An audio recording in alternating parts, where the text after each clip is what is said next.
हा हा हा. अहो काय वास सुटलाय सुपाचा, एकच नंबर.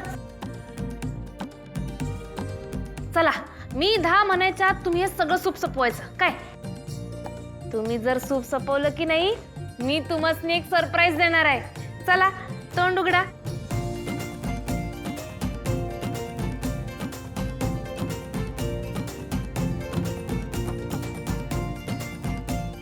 आजी, अहो असं काय करताय तुम्ही? आता अजिबात कसलंच टेन्शन घ्यायचं नाही, अजिबात कसला विचार करायचा नाही. मी तुम्हाला म्हणलं होतं की नाही, तुम्ही जसा विचार करताय तशी सेम टू सेम असणार आहे तुमची नात. एकदम हुशार, कुणाला बी न घाबरणारी तुमच्यासारखी धडाकेबाज, पण थोडीशी अल्लड. आजी, अहो जसं तुम्हाला तिला भेटायची आस लागून राहिले की नाही, तसंच तिला बी वाटत असणार की नाही माझ्या आजीला भेटावं, तिच्या संग लय गप्पा माराव्या, भेटल्यावर घट्ट मिठी मारावी, तुमची आणि आजोबांची सेवा करावी,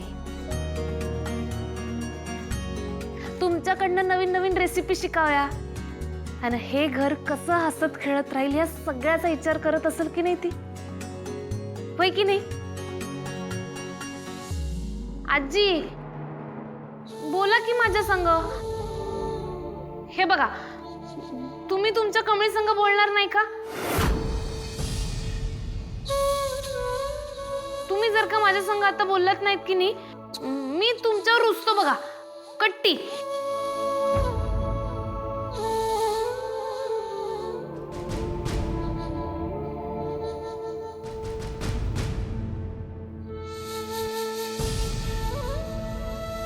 आई तुळजाई, अगं ही कसली शिक्षा द्यायल्यास आजीसनी. एकदाची त्यांची नात त्यांच्या समोर घेऊन ये की बाई. बघ की, अगं बघ त्यांचा जीव कसा तळमळायला लागलाय. त्यासनी असं दुःखात ठेवून आमची परीक्षा का बघायला लागलीस तू? भेटू दे गई असते त्यांची नात, भेटू दे. अगं कमळे, तूच तर तिची नात आहेस ग, आणि देवीला का कोसतेस? अगं तिने तर कधीच तुला अन्नपूर्णेसमोर आणलंय. आता फक्त तुझी आणि तिची ओळख पटायची राहिली आहे बस. आणि अन्नपूर्णेच्या अवस्थेला ती कामिनी जबाबदार आहे. ती कितीही प्रयत्न करू देत, पण जोपर्यंत तू तिच्या सोबत आहेस ना कमळे, तोपर्यंत अन्नपूर्णेला काहीही होणार नाही. कमळे, तूच अन्नपूर्णेला पहिल्यासारखं करू शकतेस. माझी नातच हे करू शकते यावर माझा ठाम विश्वास आहे कमळे.